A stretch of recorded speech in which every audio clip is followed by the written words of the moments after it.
معزز سامعین کرام، آپ سن رہے ہیں دیار اردو چینل پر ملک غلام نبی کی کتاب قصہ ایک صدی کا، سب ہیڈنگ میر خلیل الرحمن۔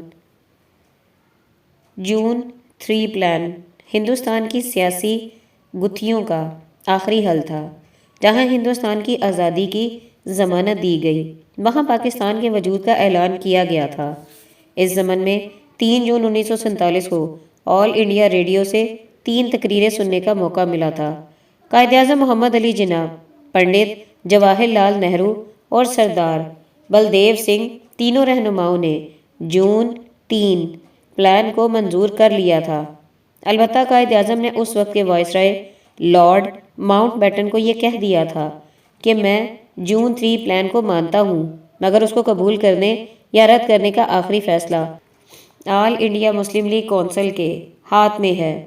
قائد اعظم نے مسلم لیگ کونسل کا اجلاس 9 جون 1947 کو دہلی میں بلایا، جس کا انعقاد امپیریل ہوٹل نئی دہلی میں ہوا۔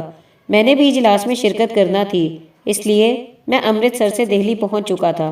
میں چاندنی چوک دہلی کے ایک ہوٹل میں، جس کا نام شاید کورونیشن تھا، ٹھہرا ہوا تھا۔ 9 جون 1947 کی صبح جب اس تاریخی اجلاس میں شرکت کے لیے میں ہوٹل سے باہر آیا تو مجھے فیض احمد فیض اور چراغ حسن حسرت، جو فوجی قسم کی وردیوں میں ملبوس تھے، مل گئے۔ سلام و نیاز کے بعد کچھ ادھر ادھر کی باتیں ہوئیں۔ یہ جان کر مجھے خوشی ہوئی کہ وہ بھی اس اجلاس کی کارروائی سننے اور دیکھنے کے لیے جا رہے تھے۔ میں بھی ان کے ساتھ ہو لیا۔ امپیریل ہوٹل میں پہنچ کر وہ تو پریس گیلری کی طرف چلے گئے اور میں ہال میں داخل ہو گیا۔ ہال میں 500 کے قریب کونسلرز ہندوستان کے سارے صوبوں اور ریاستوں سے آئے ہوئے تھے۔ سٹیج پر صرف 2 کرسیاں تھیں، ایک پر قائد اعظم تشریف فرما تھے اور دوسری پر نواب زادہ لیاقت علی خان۔ سٹیج کے ایک کونے میں کرنل مجید ملک، جو director of public relations all India Muslim league تھے، بیٹھے ہوئے تھے۔ اجلاس کی صدارت قائد اعظم فرما رہے تھے۔ کونسل نے یہ فیصلہ کرنا تھا کہ آیا وہ جون 3 پلان کو منظور کرتی ہے یا اسے مسترد کر دیتی ہے۔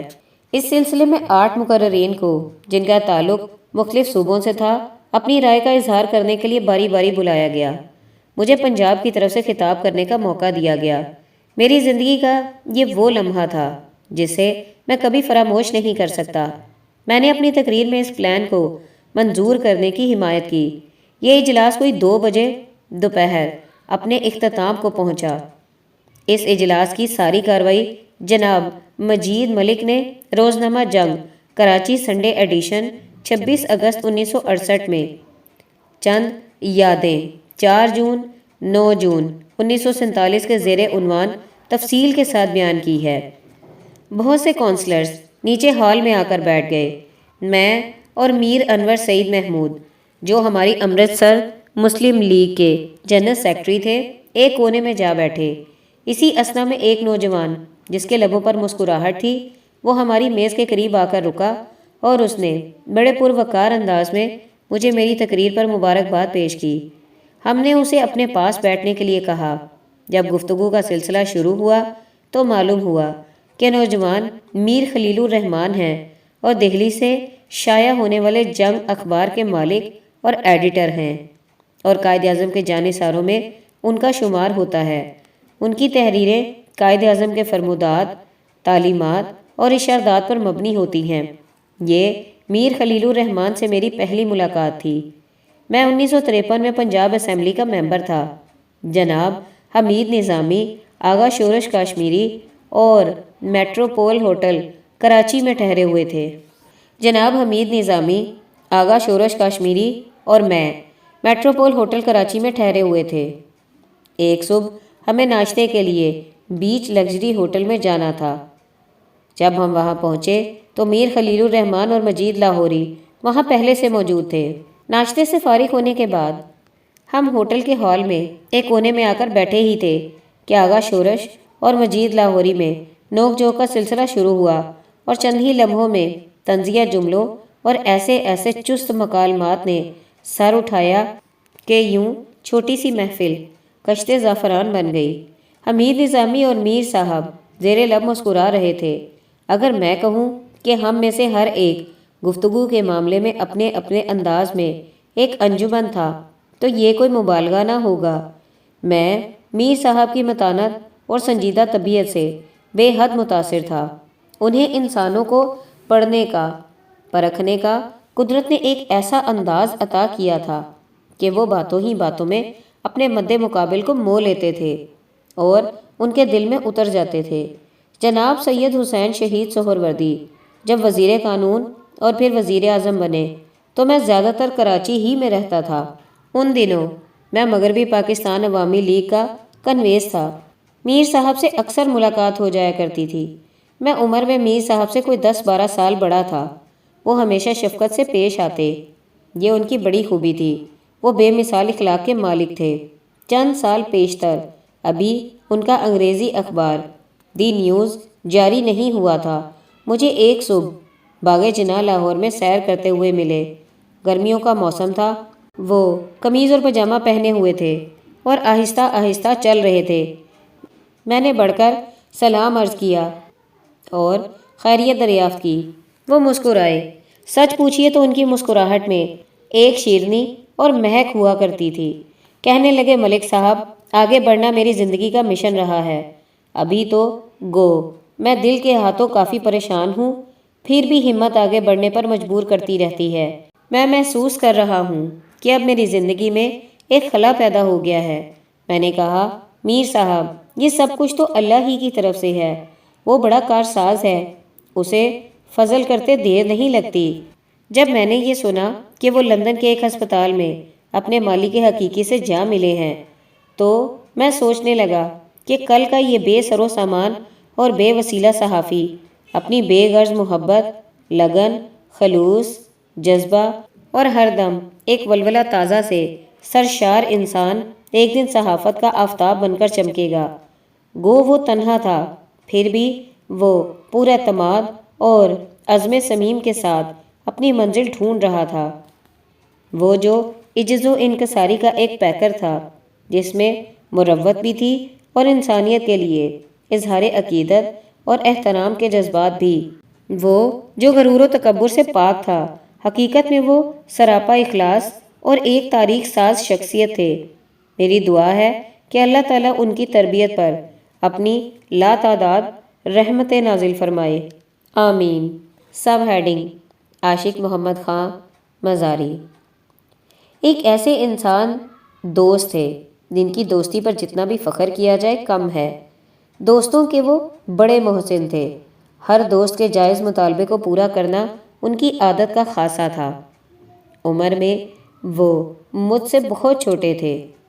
جب میں 1951 میں ممبر لیجسلیٹو اسمبلی پنجاب بنا تو مجھے ان سے ملنے کا اتفاق ہوا۔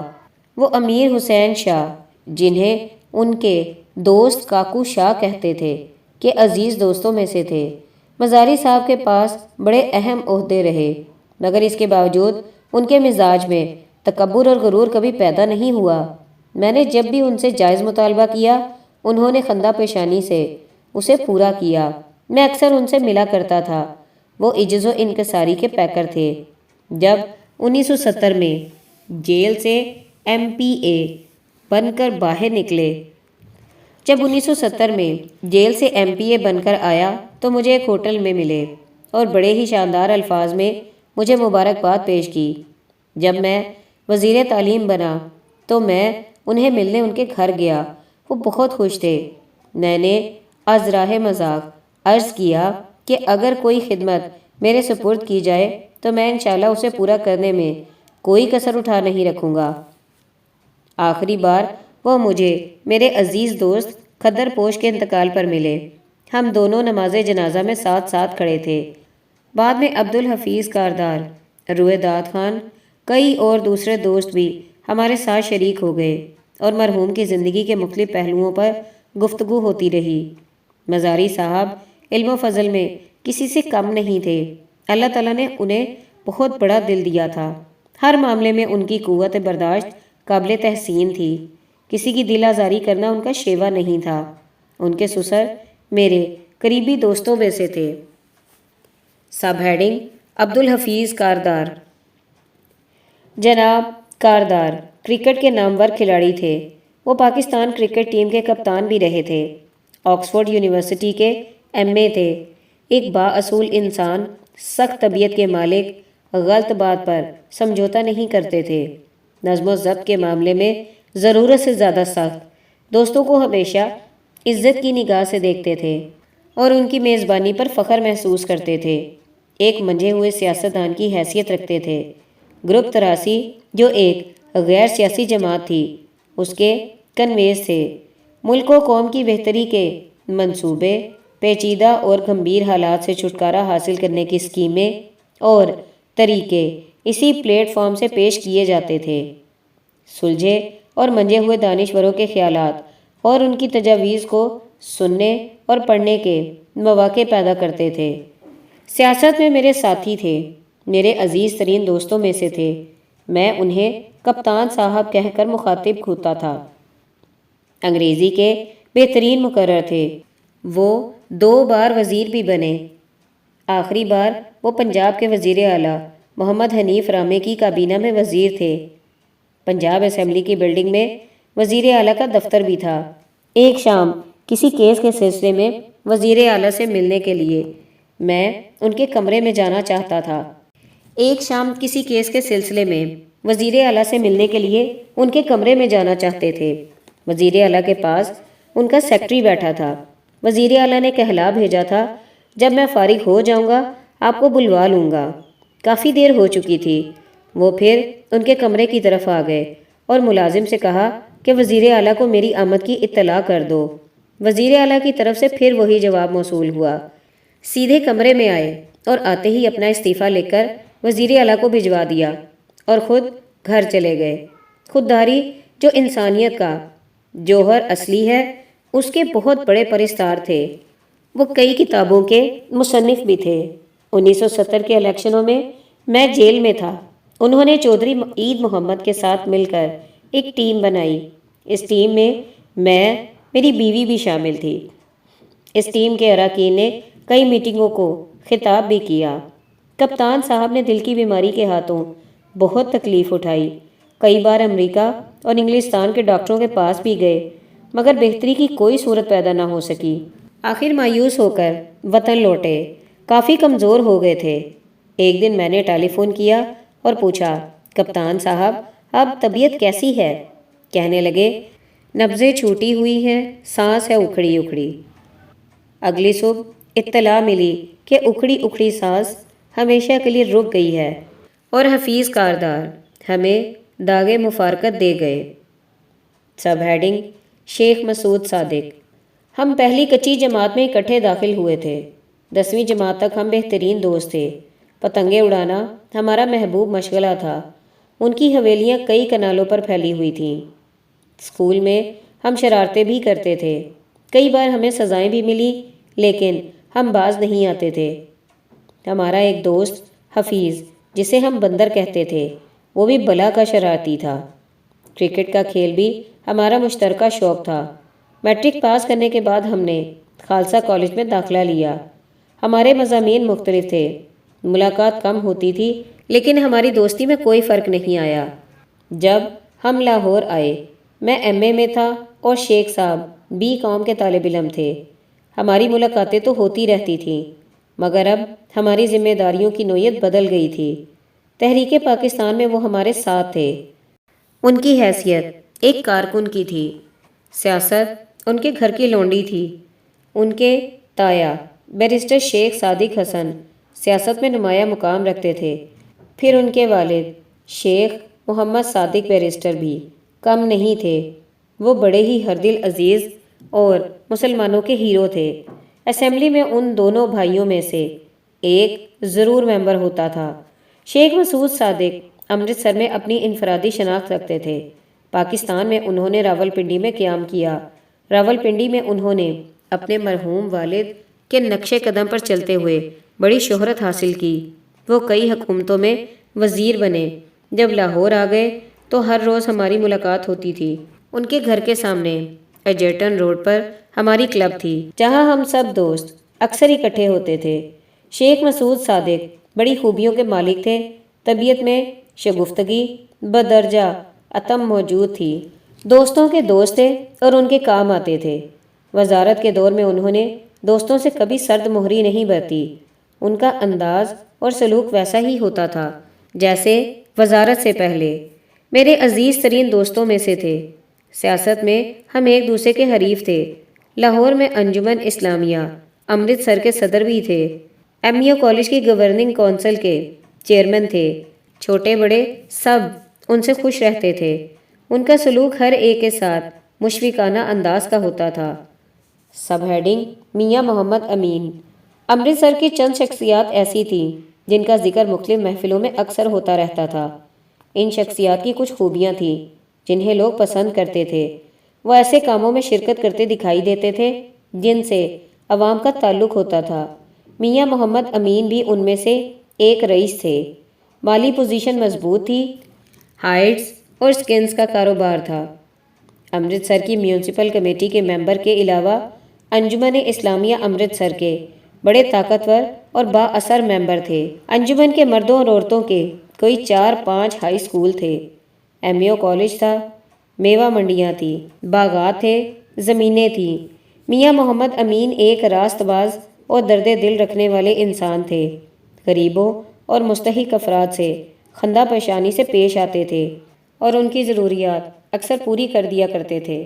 انہیں سیاست کا بہت شوق تھا، جس شوق کو انہوں نے تحریک پاکستان کے دور میں کمال تک پہنچا دیا۔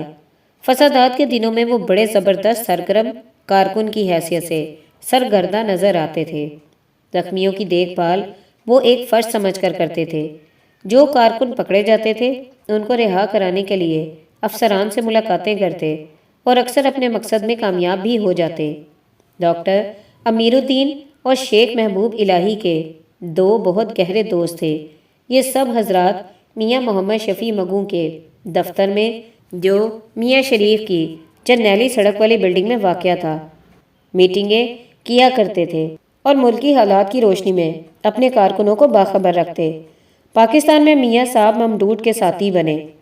میرے ساتھ جناح عوامی مسلم لیگ کی ٹکٹ پر لاہور سے پنجاب اسمبلی کے ممبر منتخب ہوئے۔ اس سے پہلے وہ لاہور میونسپل کارپوریشن کے ممبر بھی تھے۔ میاں صاحب بہت بڑے صنعت کار بنے۔ ان کے سارے بھائی ان کے ساتھ کاروبار میں شریک تھے۔ میاں عبد الکریم صاحب سب سے بڑے تھے، حاجی محمد شفیع صاحب تھے اور بشیر صاحب جو میرے کلاس فیلو بھی تھے، وہ کاٹن کے کنگ کہلاتے تھے۔ ان سب بھائیوں نے مل کر صبح شام کام کر کے صنعت و حرفت میں کمال کر دکھایا۔ انہوں نے اپنے کارخانوں کو کریسنٹ کا نام دیا۔ آج کریسنٹ ایک بہت بڑی ایمپائر کا نام ہے۔ میاں امین کئی خیراتی کاموں میں بڑھ چڑھ کر حصہ لیتے تھے۔ ان کی ایک بے مثال یادگار ہمیشہ زندہ رہے گی، وہ ہے ان کا crescent model school, high school, college, لڑکوں اور لڑکیوں کے لیے۔ وہ میرے عزیز دوستوں میں سے تھے۔ میں بھی امرتسر میں میاں محمد شفیع کے دفتر میں ان کی کئی میٹنگوں میں شرکت کیا کرتا تھا۔ میاں محمد شفیع مگوں میرے کلاس فیلو میاں محمد رفیع کے بڑے بھائی تھے۔ شیخ مسعود صادق، میاں محمد رفیع اور میں نے ایم ای او اسکول سے 1927 میں میٹرک پاس کیا تھا۔ پھر خالصہ کالج میں ہم اکٹھے رہے تھے۔ میاں محمد امین صحت کے ہاتھوں ہمیشہ فکر مند رہتے تھے۔ میرے ساتھ وہ پنجاب ایسوسی ایشن کلب میں اکثر اپنی صحت کے بارے میں گفتگو کرتے رہتے تھے۔ جب وہ بیمار تھے میں ان کے پاس بیٹھا ہوا تھا اور وہ مجھے ماضی کی کئی باتیں یاد کرا رہے تھے۔ بڑے مغموم اور اداس تھے۔ میں نے تسلی دی کہ میاں صاحب اللہ تعالیٰ کو فضل کرتے دیر نہیں لگتی۔ میں نے اجازت چاہی۔ ہم دونوں کی آنکھوں میں آنسو تھے۔ اگلے روز وہ اللہ کو پیارے ہو گئے۔ Sub heading Abdullah Khan. جب امرتسر کی مسلم لیگ وجود میں آئی تو اس میں اکثریت نوجوانوں کی تھی۔ عبداللہ خان بھی اس میں شامل ہوئے۔ قائد اعظم کی ذات سے بڑی عقیدت تھی۔ مسلم لیگ کی میٹنگیں اکثر ایم ای او کالج میں منعقد ہوتی تھیں، باوجود اس کے کہ مسلم لیگ کا دفتر بھی اسی سڑک کے کنارے تھا جس پر ایم ای او کالج واقع تھا۔ عبداللہ خان ٹرانسپورٹر تھے، لاریوں کے مالک، بڑے بے باک اور جرت کے پیکر تھے۔ میری ان سے صرف شناسائی کی حد تک دوستی تھی۔ ان کے دوست شیخ عنایت اللہ، میاں محمد شفیع انڈسٹری ڈپارٹمنٹ، میر انور سعید محمود اور کئی دوسرے احباب بھی ان کے جذبے کے معترف تھے۔ وقت کے ساتھ ساتھ میرے ان کے ساتھ تعلقات بڑھتے رہے، یہاں تک کہ ایک دفعہ انہوں نے مجھے خود کہا کہ میں سب دوستوں کو چھوڑ سکتا ہوں مگر میں تمہارے ساتھ اپنے تعلقات کبھی ختم نہیں کروں گا۔ میں سمجھتا ہوں کہ یہ میری خوش بختی تھی، کیونکہ آگے چل کر ان کی دوستی میرے لیے ایسی بارآور ثابت ہوئی اور جو کچھ میں نے حاصل کیا وہ میں تنہا شاید کبھی حاصل نہ کر سکتا۔ امرتسر میں فسادات زوروں پر تھے، جس دلیری اور جرأت سے انہوں نے حالات کا مقابلہ کیا، اور خاص طور پر ان علاقوں میں جہاں مسلمان کرفیو کی وجہ سے محصور ہو جاتے تھے۔ یہ اللہ کا شیر ان علاقوں میں اپنے ساتھیوں کے ساتھ وہاں ہر قیمت پر پہنچتا تھا اور انہیں تمام ضروریات زندگی باہم پہنچاتا تھا جو وہ ان حالات میں کبھی حاصل نہیں کر سکتے تھے۔ تحریک کے دوران جب خان صاحب جیل میں تھے تو انہوں نے ایک گروپ تیار کر رکھا تھا جن میں کئی قاتل بھی تھے۔ عبداللہ خان اور ان کے ساتھیوں سے خائف رہتے تھے۔ جب مجھے اس تقریر کی وجہ سے جو میں نے جیل میں کی، دیوار پر چڑھ کر جلوس سے کی تھی، جس نے کچہری میں پہنچ کر یونین جیک کو تار تار اور املاک کو نظر آتش کیا تھا، ڈسٹرکٹ جیل گرداسپور رات 2 بجے ٹرانسفر کر دیا گیا، تو اس وقت عبداللہ خان اور میر انور سعید بھی میرے ساتھ تھے۔ عبداللہ خان صاحب نے اپنے اس عہد کو اس شان سے نبھایا کہ میں ساری زندگی ان کا معترف رہا۔ جب میں نے مسلم لیگ کو چھوڑا تو وہ بھی میرے ساتھ ہی رہے۔ 1951 کے الیکشنوں میں جب لاہور کی نشست نمبر 1 سے میں نے پنجاب اسمبلی کا الیکشن جیتا تھا تو ہمارے ایک الیکشن کے دفتر پر جو ہم نے عبداللہ خان صاحب کے گھر میں بنایا ہوا تھا، مخالفین نے حملہ کر دیا۔ عبداللہ خان غصے سے بے قابو ہو رہے تھے اور مجمع سے کہہ رہے تھے کہ ذلت کی انتہا ہو چکی ہے، ہم الیکشن جیت کر خاموشی اختیار کیے ہوئے ہیں اور یہ الیکشن ہار کر ہمیں آنکھیں دکھا رہے ہیں۔ بس اب جو خان صاحب لٹ لے کر ان کے سامنے آئے تو پھر ان کا بھاگنا ایک فلمی سین سے کم نہ تھا۔ اس پر سینکڑوں لوگوں نے نعرے لگائے اور عبداللہ خان صاحب کو ٹھنڈا کیا۔ میں نے سید شہید سہروردی کا ساتھ دیا تو عبداللہ خان بھی میرے ساتھ تھے۔ میں نے عوامی لیگ کو خیر بات کہا تو خان صاحب نے بھی اسے چھوڑ دیا۔